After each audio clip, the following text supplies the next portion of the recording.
name is Danny Trejo, and the following is a deathbed confession of John Leroy Kelly about the escape from Alcatraz Island in 1962.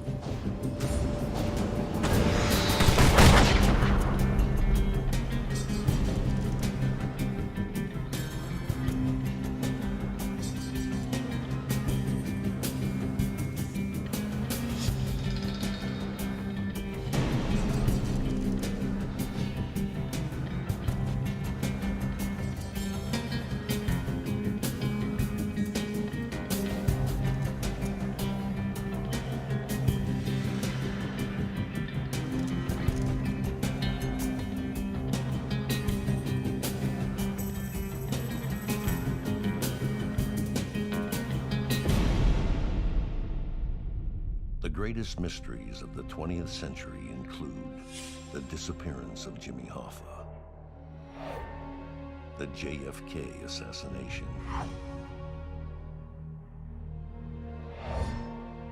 and the Alcatraz Prison Escape.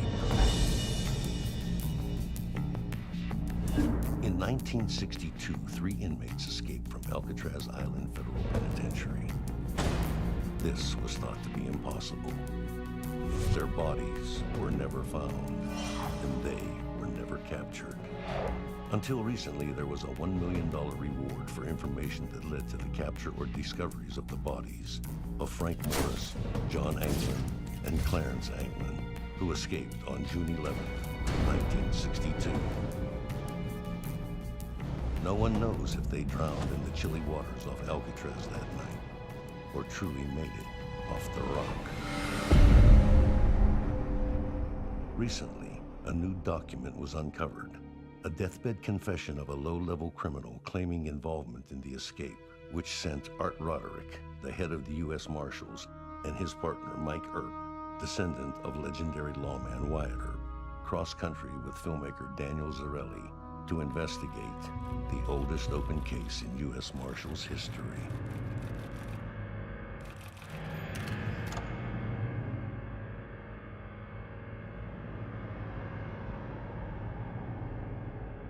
I really don't know how to start this, except to just tell it. I guess you could say I'm a very famous person. It's just that no one knows who I am, or what I did.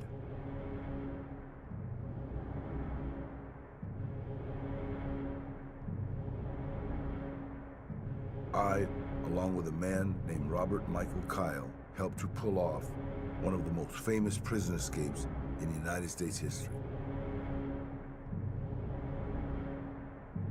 There was a lot of people involved in the escape from Alcatraz prison.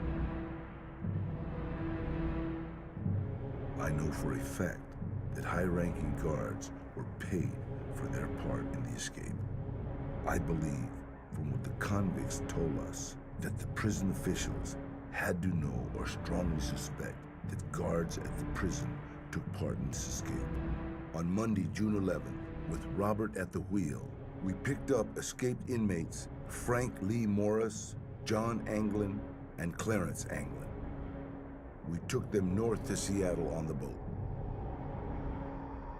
In the first 2 or 3 years after the prison escape, my Uncle Donald, the one that got me involved in the escape, said that the convicts' family members called him wanting to know what happened.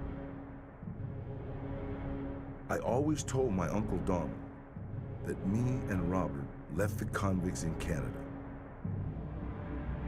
and never saw them again.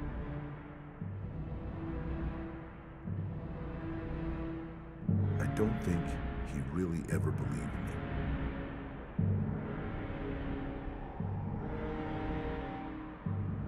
Please forgive me for what I did.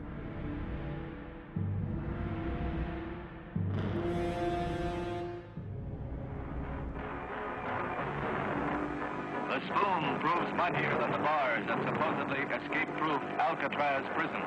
3 bank robbers serving long terms scratched their way through grills covering an air vent, climbed a drainage pipe, and disappeared from the forbidding rock in San Francisco Bay. It appears to be the first successful escape in the history of the maximum security prison, and the flight is attributed by Warden Olin Blackwell to the deteriorating condition of the prison, crumbling concrete and eroding metals, with $5 million needed for repairs. The men the walls couldn't hold are Frank Morris and John and Clarence Anglin. Authorities believe that Morris, who has a superior IQ, masterminded the escape. Ironically, the wanted posters offer only the nominal reward of $50 each for information leading to the arrest of the prisoners. They painstakingly fashioned dummies of plaster with hair of paintbrush bristles to stand in for them during cell check, while they covered an escape hole with a cardboard grill. All of this was within easy visual range of the guards in the gun galleries. They climbed drain pipes to the top of the cell block and then slid down vents to the ground. Again, all of this within sight of guards. The escape triggered the greatest manhunt in San Francisco's history, as agents of the FBI, Coast Guardsmen, Highway Patrol, sheriff's deputies, and local police join in the search. Whatever their fate, the three convicts have apparently accomplished a feat that many have tried with no success. For most, the name Alcatraz evokes images of iron bars, hard concrete, and brutal guards. A purgatory for anyone trapped inside. Although this is what Alcatraz became, it started as something very different. Isla de los Alcatrazes, or Pelican Island, was first surveyed in 1847. Devoid of any real natural resources and only one or two landable beaches, it seemed an unlikely asset to the newly acquired Republic of California. The U.S. Army, however, quickly saw the value of the barren rock. Sitting at the heart of the bay, the island was seen as an ideal location for artillery batteries that could protect the recently renamed hamlet of San Francisco. In 1853, construction began on Camp Alcatraz. Completed in 1859, the island became the first permanent harbor fortification on the United States West Coast. Declaration of Civil War in 1861 left California fighting on the side of the northern states. 300 Union soldiers were stationed at Fort Alcatraz to fend off any possible Confederate assault on the San Francisco Bay. These soldiers waited for an attack that never came. Never once did the canyons of Alcatraz fire on an enemy. The camp did, however, find its use during the war. It began serving as a military prison for captured Confederate soldiers and sympathizers. It continued to operate as both fort and military prison for another 40 years. In 1900, it was decided that the fort would resign all defensive duties and would operate solely as an Army prison. Over the next 30 years, the inmates at Pacific Branch U.S. Military Prison Alcatraz transformed the Rock, as they called it, into the world's largest and most modern prison. Finally, in 1934, the War Department said goodbye to Alcatraz and handed the island over to the Department of Justice, where it remained until its closure in 1963. This is the era that the island prison is most famous for. The worst of all maximum security prisons. The most difficult time that any inmate could do. Alcatraz Island Federal Penitentiary. In its almost 30 years as an operational facility, Alcatraz was home to the nation's most dangerous and notorious criminals. Gangsters like Chicago crime boss Al Capone and Los Angeles-based mafioso Mickey Cohen both found themselves locked inside the walls of the Rock. Other most wanted criminals like Machine Gun Kelly and Doc Barker were also sent to Alcatraz. A veritable laundry list of the nation's most famous criminals declared residence on the Rock at one time or another.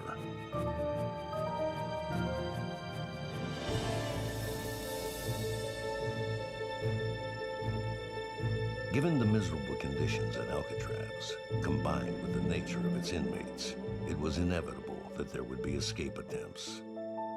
However, In its 29 years of operation, Alcatraz claims that no prisoner ever successfully escaped.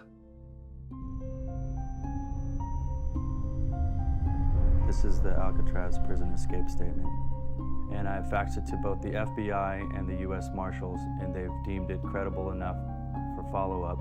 So 2 U.S. Marshals and a tracker and myself are actively looking for the site that's mentioned in this statement.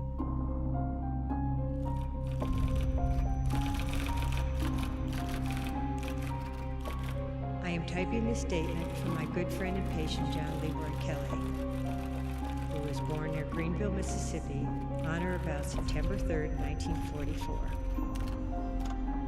He says that he does not have a birth certificate on file, and he never learned to write much more than his name, and states that he cannot read at all.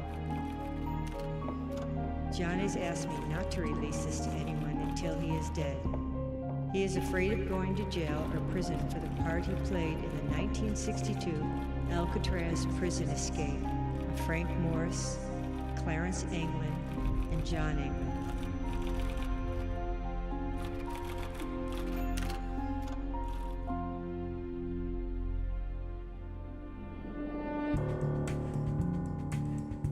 When we get in these type leads, we look to say, we can't say, okay, this is it, it's a home run. Is this possible? And this was possible. So that's why we're here. We weren't involved, the Marshals Service as an agency wasn't involved with this case when it first happened. 18 years. Right. We didn't get it until 1979. 80, I think. 1980, 81, yes. when the Attorney General made the Marshals Service responsible for what they call the escape and rescue statutes, which are the federal statutes that is charged with for escape or aiding and abetting an escape and all that. So that case came over to us when the Attorney General gave us that authority, more or less moved it from the FBI to us. So we didn't go back and try and recreate the investigation, because let me tell you, the Bureau 1,700 pages. They did a lot of stuff. I mean, surveillances, interviewed family members, year after year they went back, and they did a real good investigation. So we weren't going to go back and recreate that. Basically, what we've done up to this point is if something comes up, we'll follow the lead out till the end. Thousands of people visit Alcatraz Island every year to see Al Capone's cell and hear about the Birdman of Alcatraz. They come to see how Frank Morris and the Anglin brothers escaped. What they hear are the tour-guided facts, a rehearsed and recited account based on speculation as to how the escape actually happened. Never before has Alcatraz revealed everything that it knows and doesn't know about what happened that fateful night. So I just got off the phone with Art. Apparently Craig at the Rangers office at Alcatraz called to verify if Art was working with us on the Alcatraz statement. And Art told the guy to give them, Daniel and Neil, all access to everything they have on Alcatraz. When I talked to the U.S. Marshal Service this morning, they indicated that this was the first time that Art's been on the case in 12 years, I believe he said, that they had anything really worth pursuing. They felt that it was had enough possibilities to dedicate some time to it. Alcatraz was designed and run as a maximum security, minimum privilege penitentiary. That meant our inmates received no tailor-made cigarettes, candy bars, chewing gum, soft drinks, radio, television, newspapers, paroles, or rehabilitation programs. They had none of that by being sent here. In fact, none of our inmates were sent from a court. They're all sent from another prison having a problem. And some told me from the prison they came from, the warden of an institution would have a picture of Alcatraz behind his desk, and he'd point to a picture and say, if I see you one more time, that's where you are going to Alcatraz. And you knew you were going to do some tough times. Now, you come and visit the island, you look out, you see all these beautiful views, you see San Francisco, the East Bay, Marin County, you say, gee, that's not so bad. But how'd you like to have water held out to you and you can't drink it? You know, it's a city so close and yet so far. Is there any way you think they made it? At first, I would have said yes, but since they haven't showed up in all these years, I doubt it now.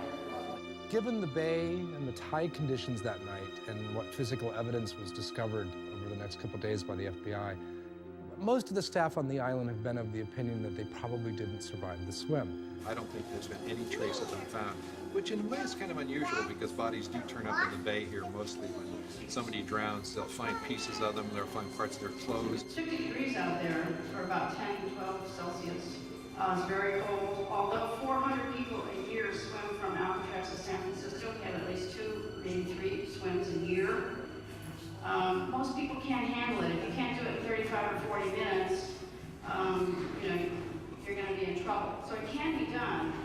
It's a myth that it can't be done. It's done all the time. One of the stories that's most often been told was that they planned to steal a boat in Angel Island, and given that that didn't happen, that sort of led to a general belief that the chances are that they didn't make it. However, we know of many swims, organized swims, that do that bay every year. So we always sort of leave the story with an open end that, well, one never knows. After all, they were pretty highly motivated. You know, at the point that they left their cells that night, at that point, they're escaped convicts. They had nothing left to lose. Once a federal inmate escapes from prison, that becomes an FBI case, apparently. It comes under their jurisdiction. However, as a fugitive from justice, the U.S. Marshals Service has jurisdiction too. The Bureau of Prisons would still, of course, potentially be involved in this, since they are fugitives from the Bureau of Prisons. They would still have time on their original sentences. There's no statute of limitations. So there's various law enforcement agencies should evidence pan out and there be more to the story than we now know. There would be several federal agencies ultimately that would probably be interested in it. If you talk to any of the former prisoners, they'll, of course, all of them say they got away.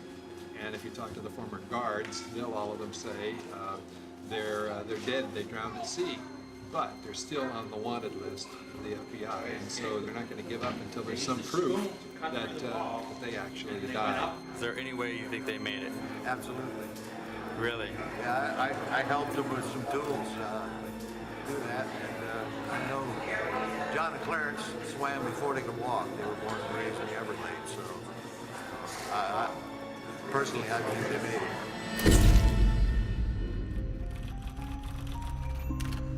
John has told me that he and a friend helped the 3 convicts to escape from Alcatraz Federal Prison in San Francisco.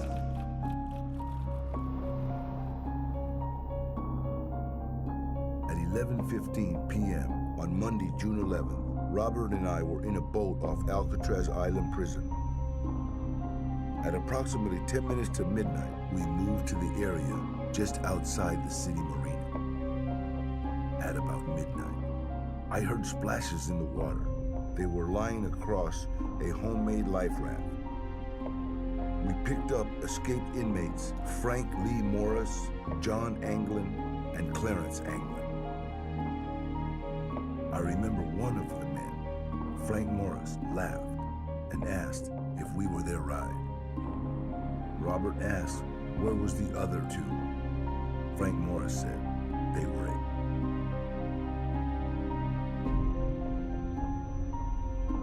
We took them north to Seattle on the boat.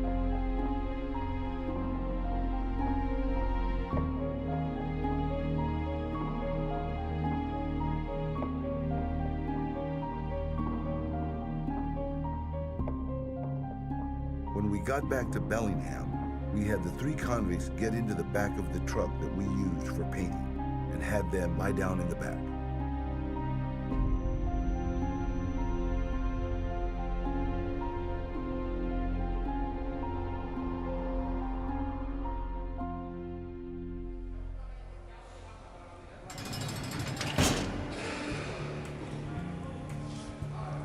Alcatraz had a reputation. I think it was to a large degree deserved of being run more by the book than any other facility. It was part of the reason they created Alcatraz in 1834, because of problems that did exist in other federal prisons.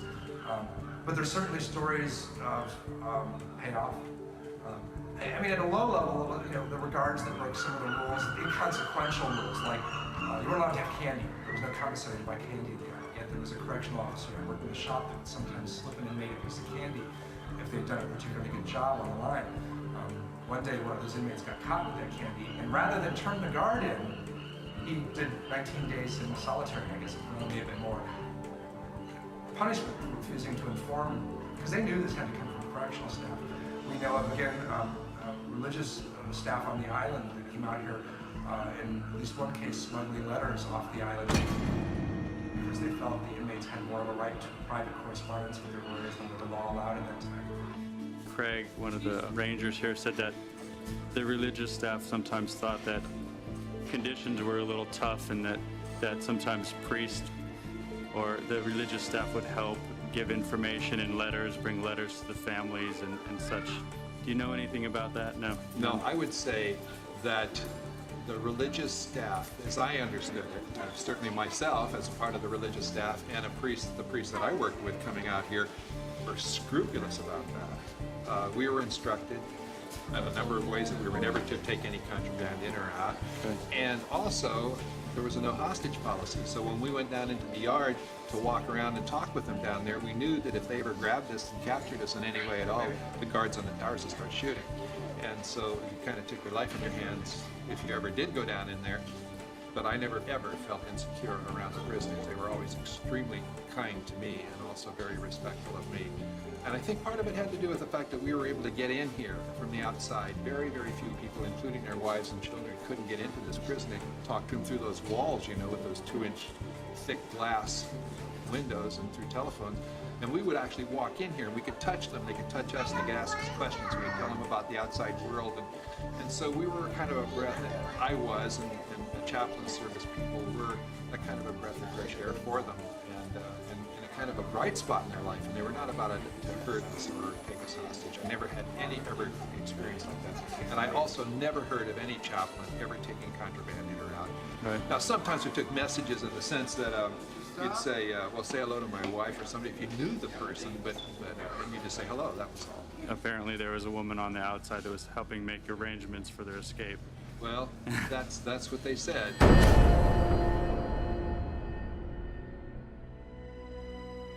My uncle, Donald Leroy Robertson, is the one that got me involved in the Alcatraz Prison Escape. He had been a driver for several big-time bank robbers at one time or another in the 1930s and 1940s, and he knew Frank Lee Morris.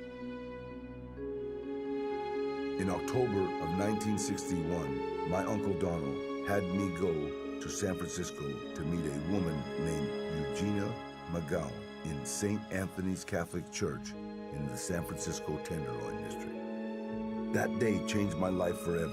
Many times over the years, I have wished that I had not went to that meeting. She told me that day that 5 convicts were going to escape from Alcatraz and that she needed me to provide a boat to pick them up and take them to safety. She told me that the convicts' families had come up with over $60,000 to help them escape, and that 6 guards at Alcatraz Prison were receiving payoffs to look the other way or to help the convicts. She said that she was telling me all this so I and my partner Robert would know that the escape would be able to happen without any problems. She gave me $5,000 cash in 20s in an envelope that day, and she was to give me another $5,000 when she found out the exact night the convicts would be able to get out.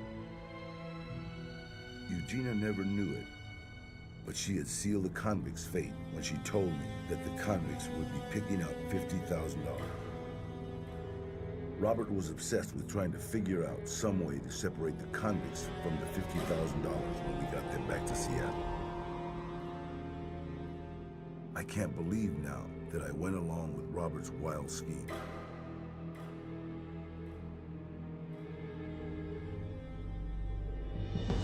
According to all the evidence available, most importantly the FBI's investigation, the point at which the Anglin brothers and Frank Morris went into the bay was just around the corner from the point you see from here. But their choice of location to go into the water would have been very important to take into account, this tower being here. Other towers were by and large at the back end and other side of the island. There used to be a tower on the roof of the cell house from which they made their escape from the building. That had been closed down due to budget cuts and staff shortages years earlier.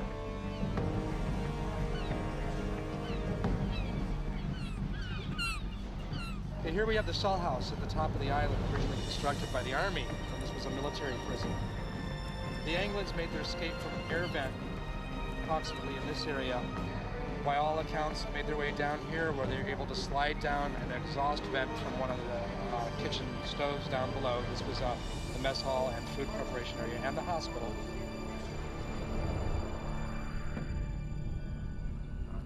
Remember, as you look at the island, the plush vegetation all over the island today didn't exist back then. You didn't want a shrubbery this tall in the days that this was a prison. Everything was very low and trimmed. There were gardens, there were flowers, there were trees, but everything was trimmed in a way to prevent there from being places to hide. But certainly by this time, staffing shortages and budget cuts had an effect on the security. The roof tower had been shut down completely. There hadn't been a tower on the roof. Had that still been there, this escape never could have happened. The road tower would have been the tower over on this side of the island, which according to all the physical evidence is the side of the island that the three left from that night. From the road tower, the view of the point they went into the water would have been right around the corner. On May 11th, I met Eugenia in front of St. Anthony's Catholic Church.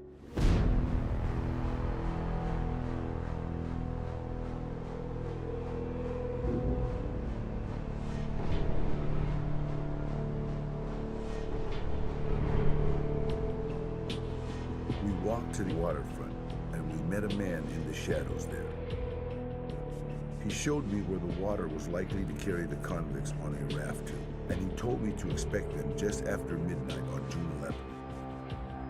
He told me that the convicts would run into no trouble because he was going to make sure that there was no guard in the road tower that night. He said that we should have till 8 a.m. at the earliest to get away before the alarm was sounded. Later on, I discovered that the man we met that night was Alcatraz prison guard, Captain Bradley. I've always wondered how no one ever found out that something wasn't right at Alcatraz prison that night. One thing that Morris figured was sure to get the guards caught was all the things that were hid on top of the cell house. He said that at least 50 to 60 raincoats were used to make the rafts. When two of the convicts didn't take part in the escape, one of the rafts was left on top of the cell house. Morris said that several guards, not just one or two, turned their heads or just didn't say anything about the things they had seen in the weeks leading up to the escape. Frank Morris told us that Captain Bradley had gone as far as to order blankets to be hung up over the top of the cell house to keep paint from falling into the cells and the floor below.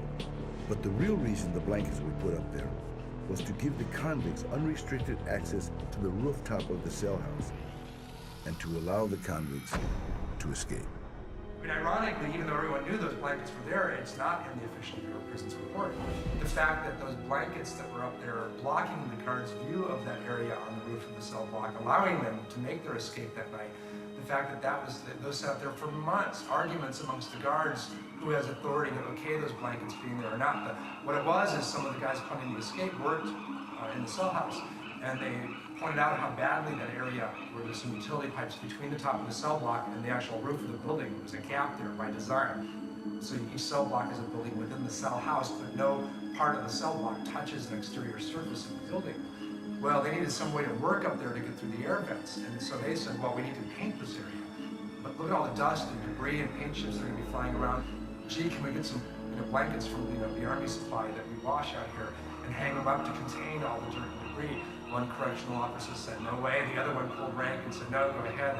We don't want all that stuff floating around the cell house and people getting eye irritations from this and stuff, so go ahead and do this. How many people do you think knew about the planning of the escape? Everybody but the guards. One of the inmates that was in the cell house at the time that was marginally involved in the plan, he, the night of the escape, and this is fairly well documented, some tools or other implements were dropped down through the utility corridor, bounced off some of the water or sewage pipes that are back in that area. What surprised him was the lack of a response. I mean, these guys were climbing up and down the pipes every night in the backs of other guys' cells. And so they had to make all kinds of arrangements with these people because there was a group of black prisoners. These were all white guys. And they had to climb, and they were white Southern prisoners too, and they were climbing up the backs of these black guys' cells to get up on the roof. Well, it didn't take them very long to figure out what was going on, and so they had to make some compromises and deals with the other prisoners around here, and so word kind of got around and got around and got around. I must say, I was surprised, believe it or not, I was surprised that I didn't know anything.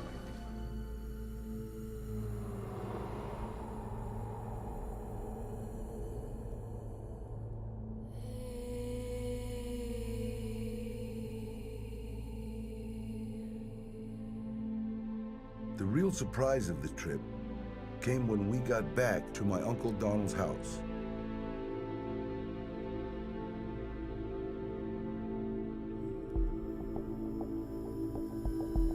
He was the one holding the hidden 50,000.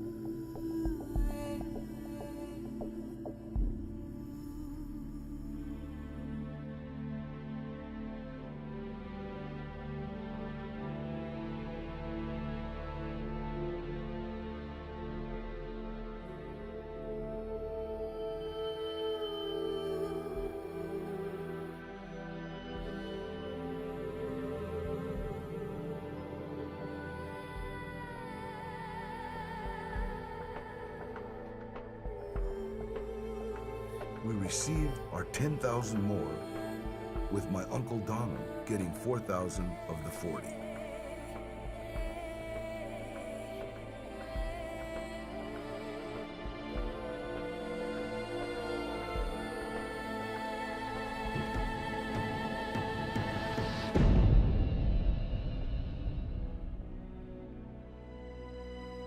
We stayed at Uncle Donald's for over a week. Frank Morris and the Anglin brothers were sure the guards would be arrested and kept listening to the radio and watched the newspapers to see the story about the arrest of the guards. But it never happened. When they read the story in the newspapers that spoons had been used to dig out of the cells, they broke down laughing. They said that shortly before the escape, jackhammers were used to replace the toilets in the cells.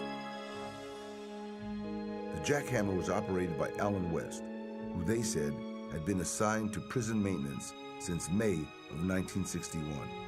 He was allowed to work in the space behind the cells alone because the guards didn't want to get dirty. While he was back there, he used the jackhammer to cut the air vent open. The 3 convicts said they would have never been able to get out if it hadn't been for Alan West with the jackhammer. Alan West is generally credited with being very involved in the plan and with the escape attempt. His statement to the FBI was the night of the escape, he had trouble opening up the fake air vent that they put over his cell and then trouble getting out. That's why he didn't escape that night. By the time he got out and went to the roof, the other 3 were gone. If you've ever been up there, it's interesting to get on top of the cell block and take a look at what they actually did up there, which is phenomenal when you see what they had to do under the scrutiny of the guards. We know other inmates that were here that aided and abetted in other ways escape plan. It was real obvious talking to inmates that were on the island at the time that there was a lot of people that were aware of what was going on and in various ways supporting them. June 11th, June 12th, 1962, the escape had occurred the night before, but none of us knew it, and because the masks worked, the dummies worked. You know, we know people that help them with getting the flesh tones right, add a little rouge to make the cheeks look more realistic, hair from the barbershop, tools and implements from around, the material. I mean, it had to be a significant amount of fabric, raincoat material for the vests and their pontoons that they were using to build some sort of a raft. Alan West, those 4 men, Alan West was the most dangerous. He got the men up there. If it wasn't for him, they'd have never gotten to the roof. Alan West is generally credited for being, if you will, one of the main brains behind the escape. Now, others say other things too, but you know, he certainly was involved. Certainly had an opportunity that night to be the 4th man. But he didn't go in the end, and people always wonder why. He either couldn't get out of his cell like he claimed, or he chickened out, take your pick.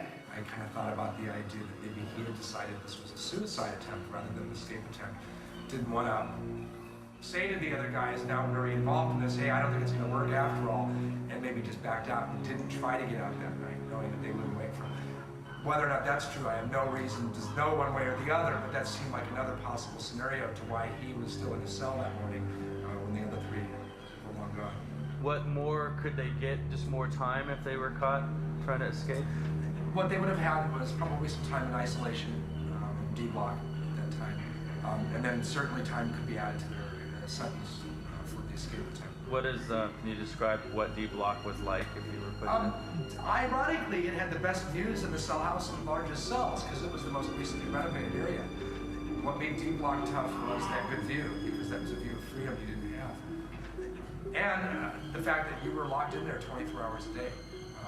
It was a larger cell than the regular inmate cells because they were newly renovated in the 1940s. But you were on lockdown 24 hours a day. You didn't have any privileges to a job, mess hall, any of the other privileges that the other inmates got here, which were a lot less than other prisons. D block was, mentally it was a tough time to spend 24 hours a day looking at the same three walls and set bars.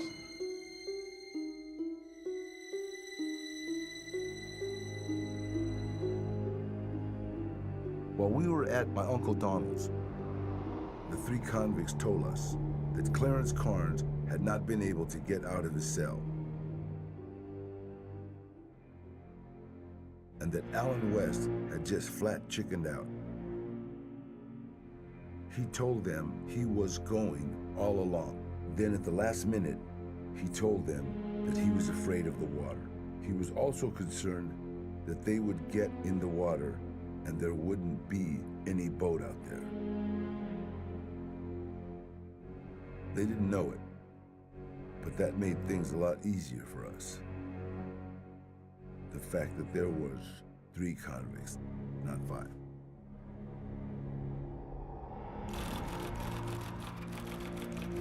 This week, I arranged for a local priest to start counseling John and hear his confession.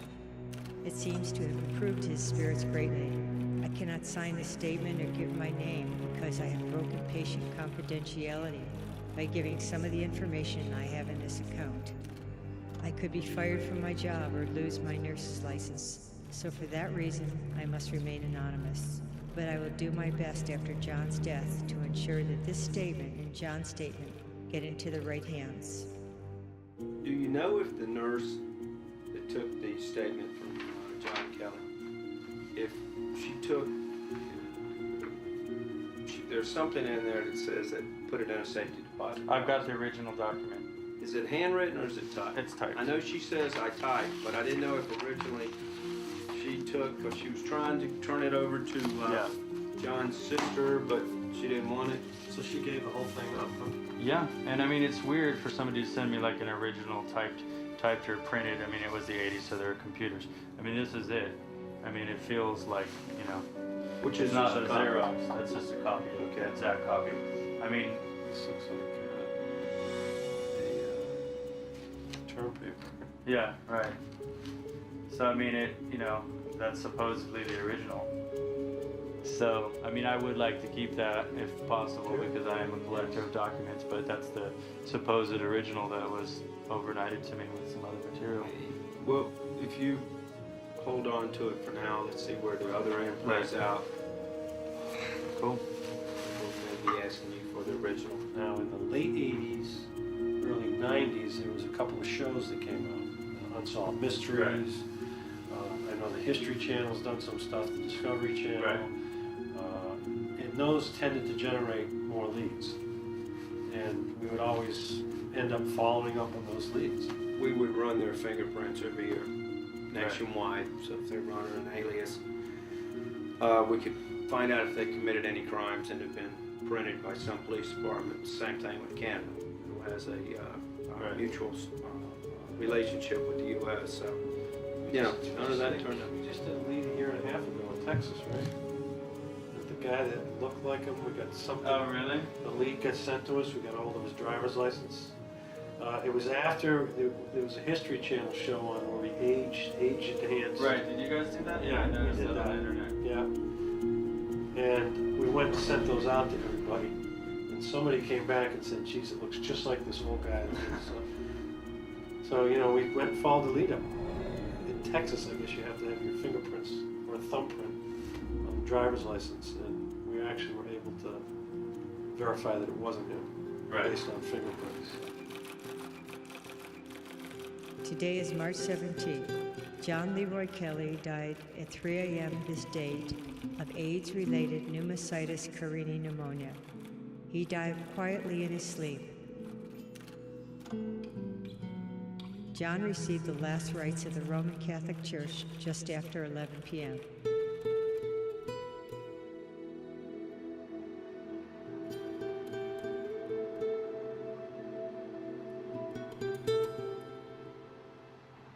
So, I got some information that we can go check out a death certificate down the street on John Leroy Kelly. If he died in this area, apparently it will be on record, and that's where we're going next.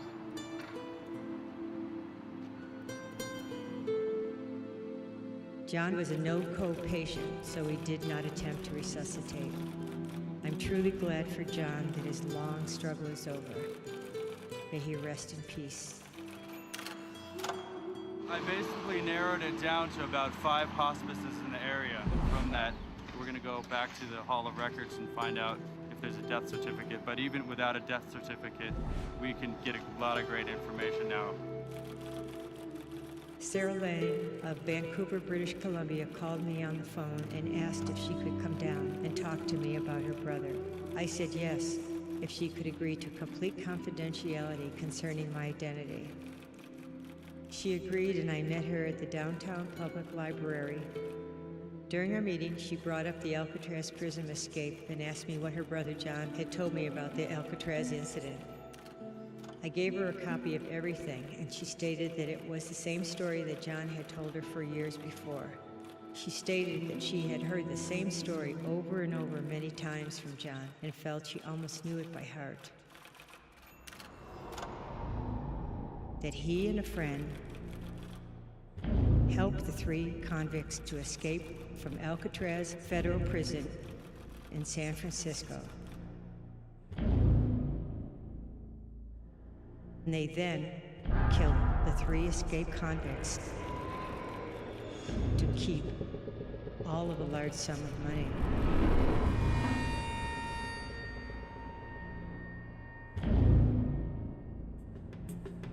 While we were at my Uncle Donald's, we finally decided that we would get the convicts into the back of Robert's pickup truck, drive them into the woods, and shoot them real quick and bury them. Robert picked a good spot along the highway, and we even dug a big hole before we picked them up. Robert went somewhere and got 2 .38 caliber pistols, which he hid in the toolbox under the driver's seat of the truck.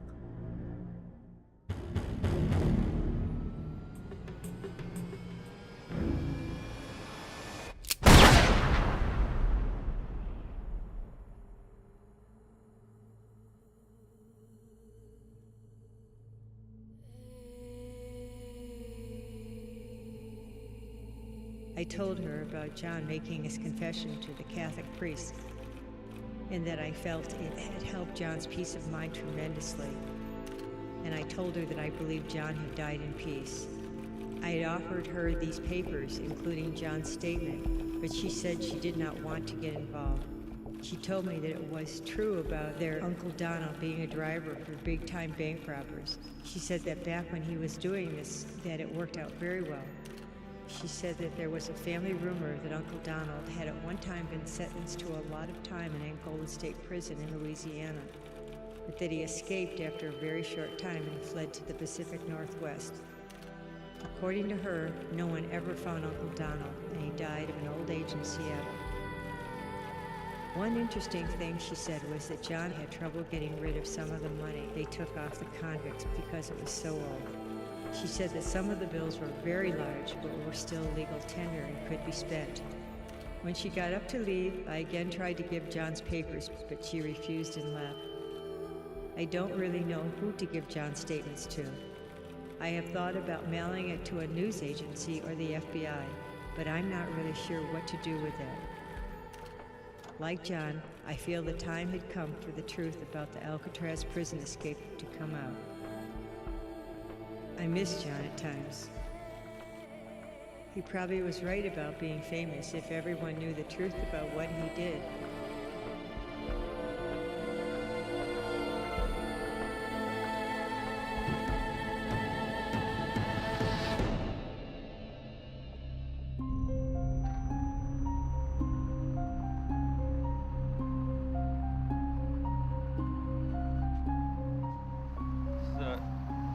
For a death certificate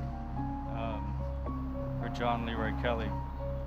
I'm obviously very curious if there's a death certificate on file because this is another piece of the puzzle that I'm trying to put together.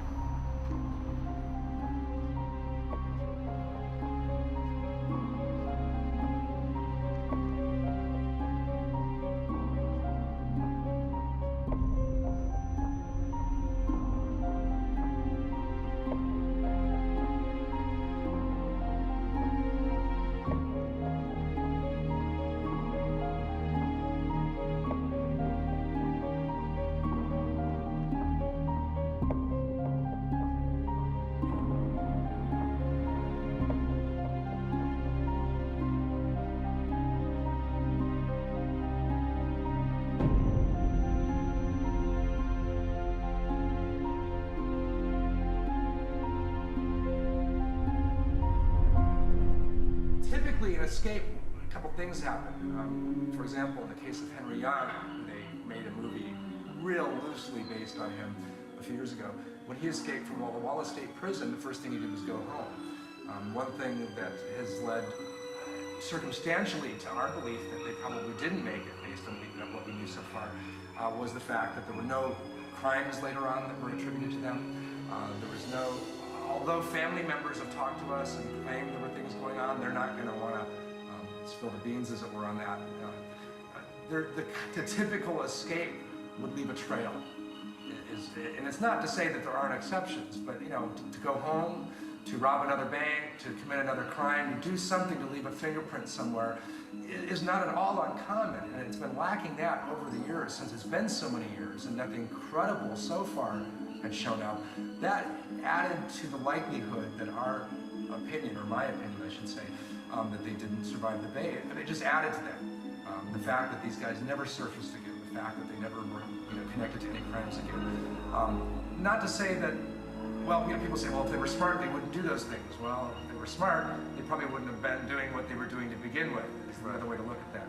Because we always stuck to the theory that if they had escaped and got away, they would be committing crimes. Right. So they would eventually get caught. The only thing they knew to do was bank robbers, or career criminals. So we knew that if they did get away, they weren't in the U.S.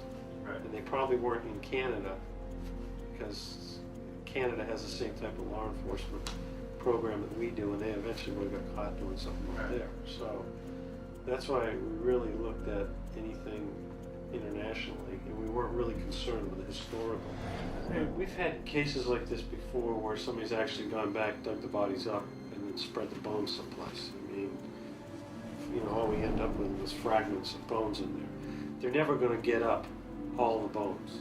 I mean, there's going to be, if there were bodies buried in there and somebody came back to get the bodies up, there's going to be something left in there. Gotcha. Okay? It's impossible to get everything once you put something in the ground like that. What would be the method of forensically finding out?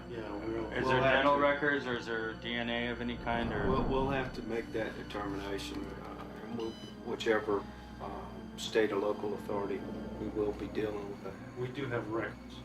Yeah, I've got records of them. Dental record? And medical and dental records from the Bureau of Prisons, so we can use that, but we'll make determinations. Of course, I know we're ahead of ourselves. This is fluid. We're going to have to play a lot of this by ear as we go.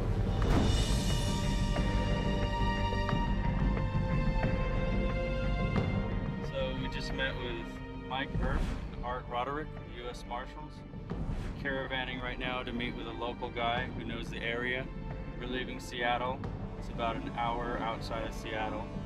according to the statement, it's going to be about 1.5 miles. On the left-hand side, there used to be a dirt road. Apparently in 1962, that dirt road was not blocked by a guardrail, but now we're going to have to walk over the guardrail. From that point, we go down the dirt road, and apparently there is going to be some big rocks that we're going to look for, and some trees. On the rocks, as of 1993, there was paint to mark the rocks, and then at one point in the 80s, John, the guy who gave the statement, actually nailed horseshoes into trees and apparently buried a box of horseshoes right over the bodies where they were buried. So underneath the horseshoes, if we find them, there may be the bodies of the Anglin brothers, John and Clarence, and Frank Morris. So the initial thing we're looking for is the landmarks. So wish us luck.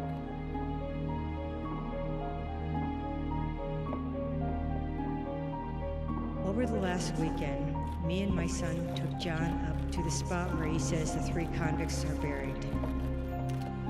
There was still some splotches of yellow paint on the big rocks, just like John told me there would be. We took 4 gallons of red deck paint with us, and my son made a big circle and an X over where John says he and his friend Robert buried the 3 convicts in 1962.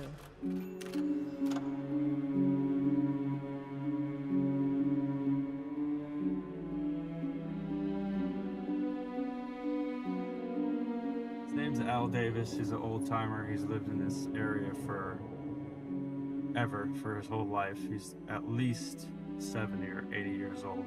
Really funny, nice guy.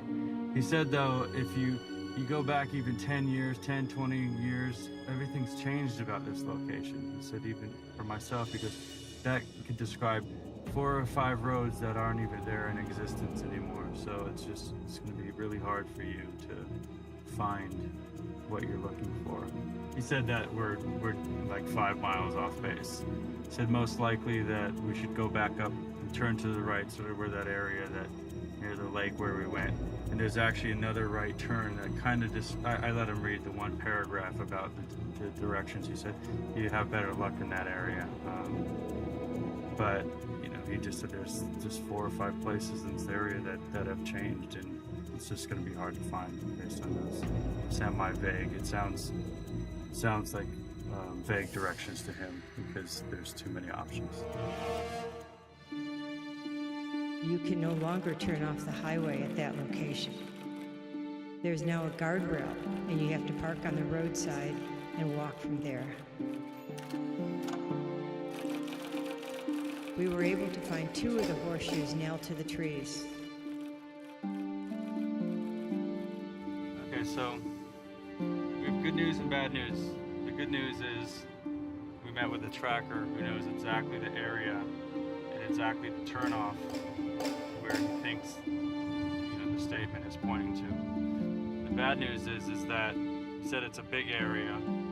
It's going to be hard to find, and that it might be snowing. So there might be snow on the ground. So anyways, we'll see.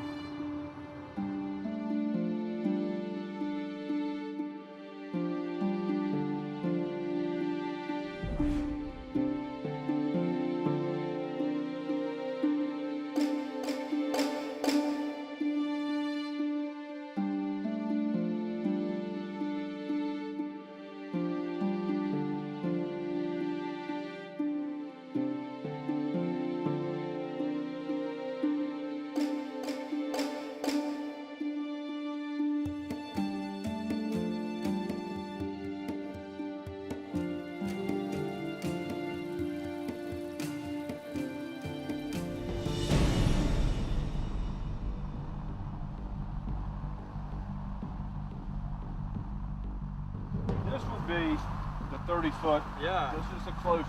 Yes. Pull the truck up in here. Stand up there. We'll stand on the roof and look at this mark on the tree here. Pull yours. Let me. Oh, okay.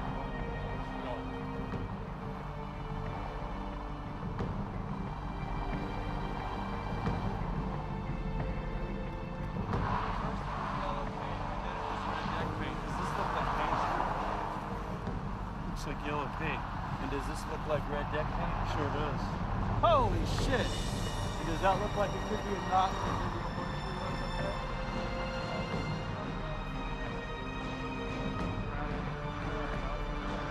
Let's say 30 feet off the road. I mean, that's totally unnatural, is it not?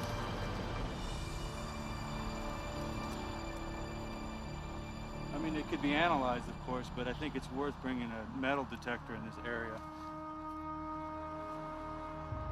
Look at that.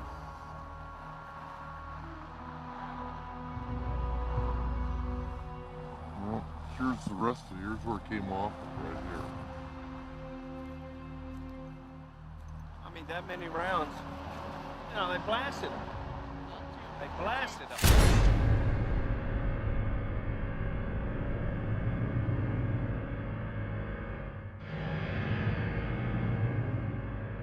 On June 21st, we started driving towards Canada in the truck with the convicts.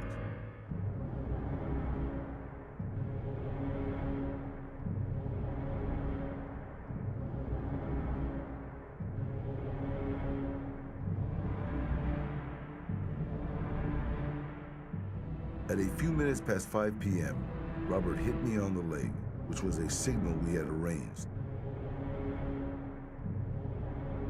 He told them we were stopping to pee. He had made a point over the last few days of complaining about his weak kidneys. Less than 30 feet away, the big hole we had dug waited. And 2 shovels. I heard him get into the toolbox under the driver's seat for the pistol.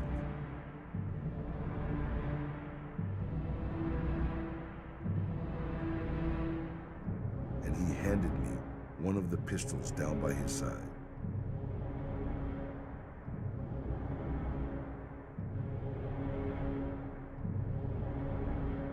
We walked to the back of the truck.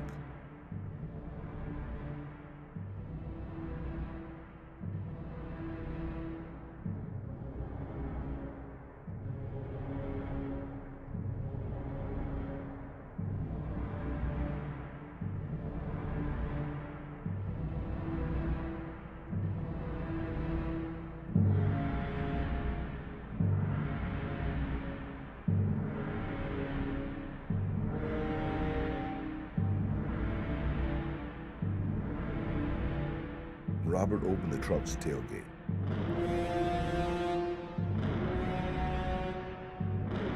Frank Morris must have seen the pistol in Robert's hand, because I heard Morris say, "You sons of bitches," but in almost the same instant, we were both shooting into the back of the truck.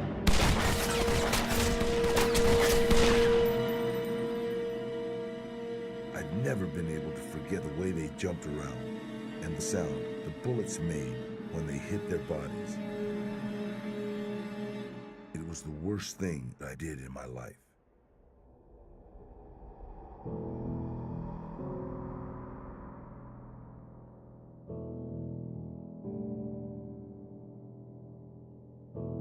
Robert reloaded his pistol, and I pulled the convicts out by their feet.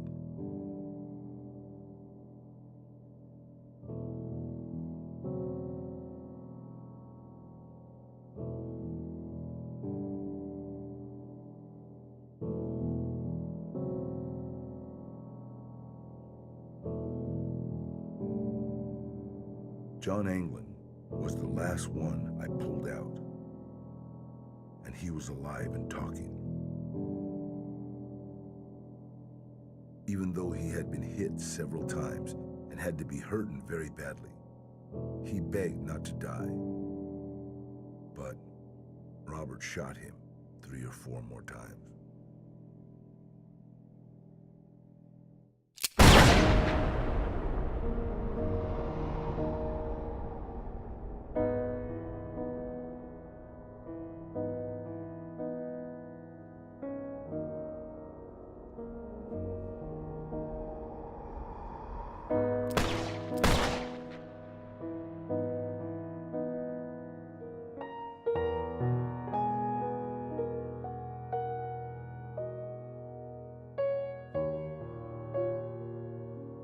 dumped them into the big hole we had dug. One at a time, we threw our pistols into the hole along with the bloody canvas they had been lying on in the back of the truck. We covered them up and spread a bag of grass seed all over the dug-up ground.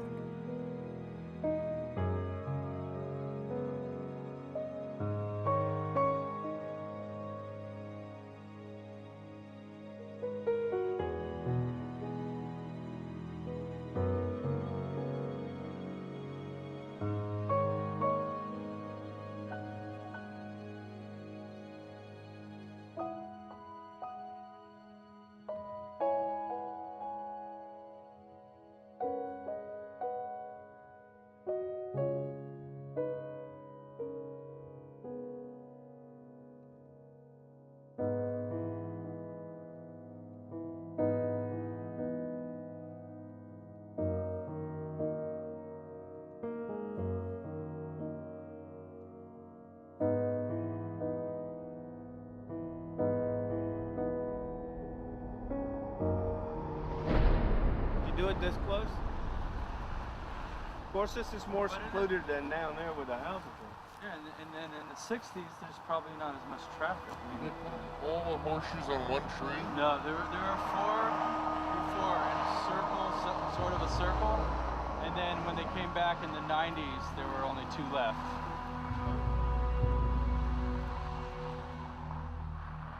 We're looking up at a tree, and if you look closely, it looks like potentially where a horseshoe could have been at one point. Either the tree could have grown around it, or the tree could have pushed it out of its bark.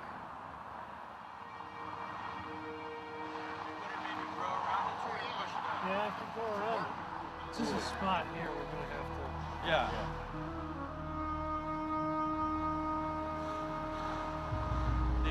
They buried a box of horseshoes. He came back in the 80s and buried a box of horseshoes so that he could find a spot. This is one potential site that's about 30 feet off the road, off the 90. There's a guardrail over there. There's also evidence that it could be a horseshoe up on a tree, about 14 feet high. We'll see.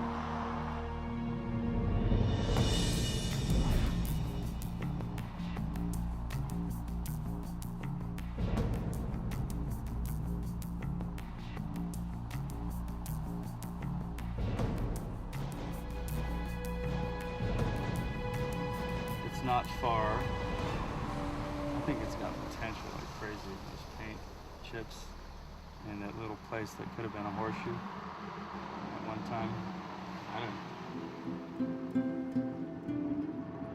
So we're calling it a day. It's getting dark. We found one spot that had a lot of potential with a couple markings and a horseshoe-shaped indentation in a tree. So we're gonna come back tomorrow at the spot, see what else we can find out. Yesterday, we were a little discouraged when we went to the location because the rocks weren't quite as big as we expected. And there were a few things about the statement that, that Mike Earp had pointed out that troubled him in some manner. I mean, most of the things about the statement turned out to look like they're totally correct and accurate. But some of the questions he posed, I gave it a little thought over the last 12 hours, and this is my idea of the answers, maybe. One of the things that he said was that it was very unlikely that they would trust somebody with $40,000 or $50,000, this person, Uncle Donald, because in the 60s, that was a ton of money. Now, I thought about that, and number one, Frank Morris, he was friends with this Uncle Donald, and Uncle Donald was 78 years old at the time. So I just don't see that some 78-year-old guy would necessarily run off with the money from a friend of his at that age. The other part about it being a large amount of money, you know, for sort of like two-bit thieves to put together. When you think about it, there were supposed to be 5 people, 5 convicts escaping at Alcatraz. So 5 people, let's say $40,000 or $50,000, their family, some of the money that they got in bank robberies. That's only about $10,000 a piece, approximately $10,000, $12,000. So to start a new life in Canada, which was obviously the idea according to the statement, $10,000, $12,000 a piece, split by 5 men, seems like a reasonable amount of money to put together, especially if you've got a loved one in jail. Back to the location.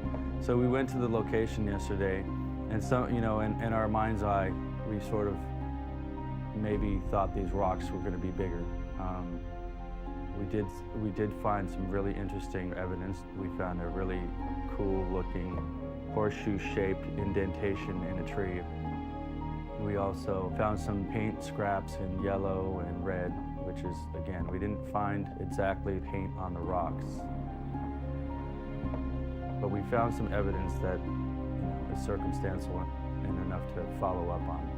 So today we're going to go back, and I'm not sure what else we'll ask the U.S. Marshals what else they're going to do, but we've identified a really highly potential site.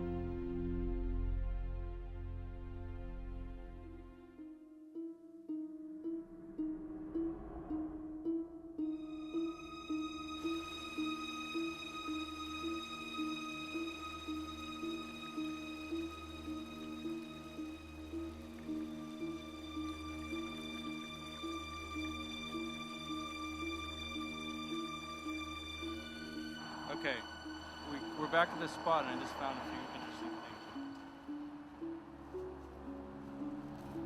Okay, originally they said that he nailed 4 horseshoes into a tree. Just bear with me. Look at that nail. 1. See the nail?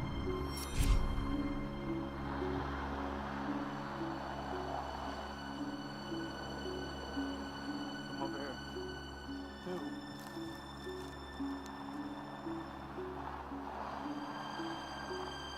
Second nail.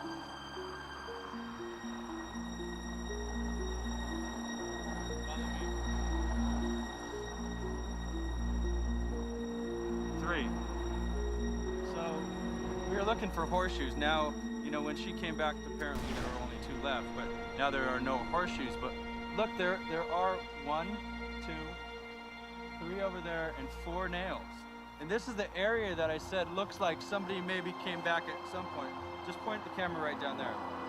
I'm not saying this is where the hole was dug, but maybe this is where he came back and dug this little ground up to bury the horseshoes.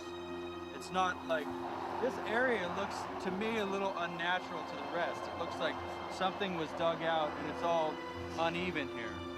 This feels like anywhere could be the spot. You know, this has got a lot of potential. There are 4 nails in somewhat of a circle in this spot, and it's exactly what we're looking for. Now come over here and look at these rocks. Yellow and red paint.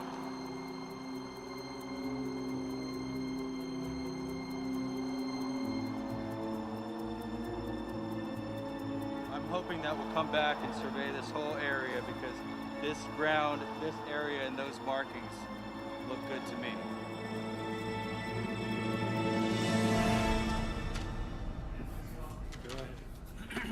You know George Clooney's gonna play in the movie version, right? Oh, well. Pretty good. Some research on it now to find out what the deal is. You know, we'll have to get the GPS coordinates to that particular location.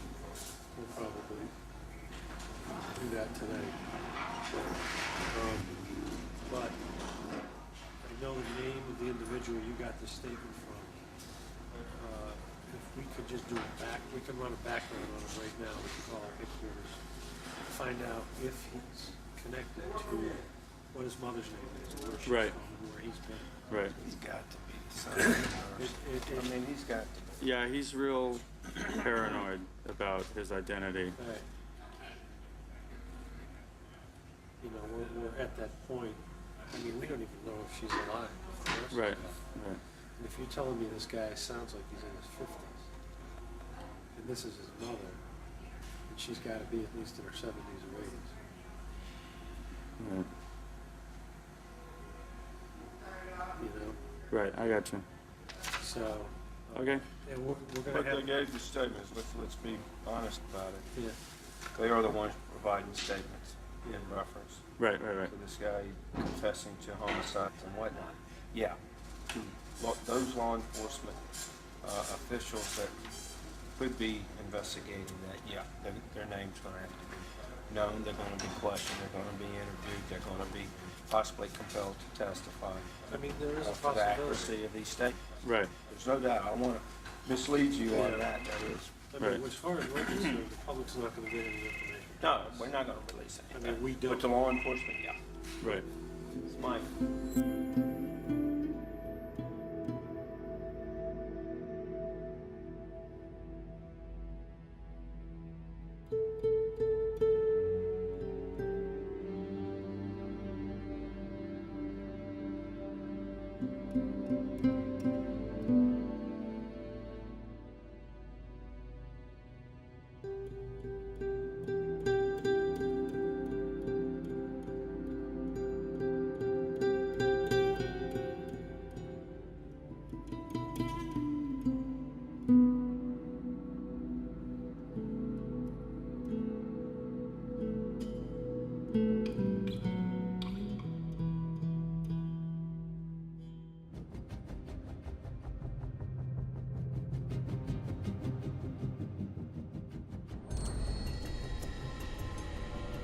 Who was this man, John Leroy Kelly?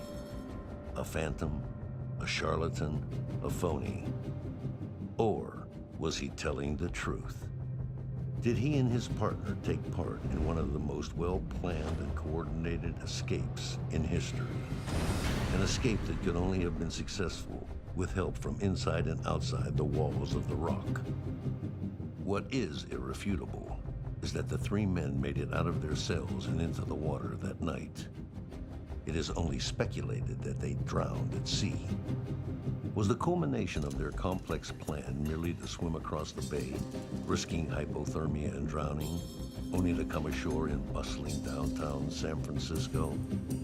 Or did they have something more sophisticated in mind? For now, their fate still remains a mystery. Or does it?